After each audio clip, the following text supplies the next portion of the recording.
నేను చెప్తున్నాను, నీ మాటగా నేను పవన్ కళ్యాణ్ అని చెప్తాను. ఆయన ఇంతవరకు అంటే ఓపెన్ గా చెప్పాలంటే అయితే ఆ పార్టీ లేకపోతే ఈ పార్టీ చూసాం మనం, ఇంకో పార్టీని చూడలే ఎక్కడ అసెంబ్లీలో.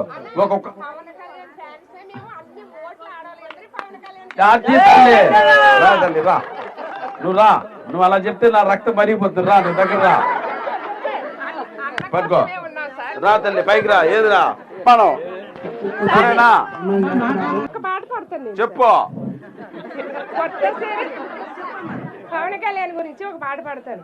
కొత్త చరిత్రనే రాసేలా కావాలి నువ్వు వందేలా, పది గుండెలు కదిలించేలా యోధుడిలా, ఖద్దరు బట్టలు కరంచి రాజకీయాలను వదిలేయాలే, అభివృద్ధి చేయ పొడిసే పొద్దయ్యవకులు రాజ్యం వేలాలే. జై జనసేన. ఎదుగుతున్నవో యువతరమావో సారి ఆలోచించు, కనుల ముందు కదిలే జెండాలని ఒక్కసారి గమనించు. ఆ కదులుతున్న జెండాలు ఒకసారి గమనించి, ఏం జెండాలు అది? జనసేన జెండా. అంతే, అదే అదే మన గుర్తు. అంటే 7వ నెంబరా, 7 కొండలు. ఇక్కడ రామకృష్ణ అన్నది కూడా 7వ వచ్చింది, అందుకే ఇక్కడికి వచ్చా. ఇది గుర్తు పెట్టుకుంటే ఆ 7వ తరగతి కళ్ళు మూసుకుంటే మనం నొక్కేయచ్చు అక్కడ. ఓకేనా?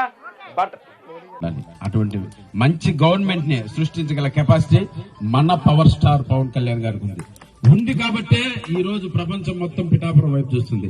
ఉంది కాబట్టే ఈ రోజు సెంటర్ ఆఫ్ ది అట్రాక్షన్ ఏపీలో only power star Pawan Kalyan గారు. కరెక్టేనా? 10 సంవత్సరాల రాజకీయాలకు దూరం అయ్యారు మన కొనతాల రామకృష్ణ గారు. ఆయనకి పిలిచి మరీ సీట్ ఇచ్చారంటే ఆయన ఎంత గొప్ప మనిషి ఒకసారి ఆలోచించండి. కరెక్టా? సో అటువంటి వ్యక్తులు మన రాజకీయాల్లో ఉంచుకోవాలి. వాళ్ళని ఉంచితేనే మనం బాగుపడతాం. అది మన ఆలోచన, మన బుర్ర. సో ఫైనల్ గా ఓటర్లు అనేవాళ్ళు దేవుళ్లతో సమానం. ఓటర్ మహాశైలకు అందరికీ శిరస్సు వంచి నమస్కరిస్తున్నాను.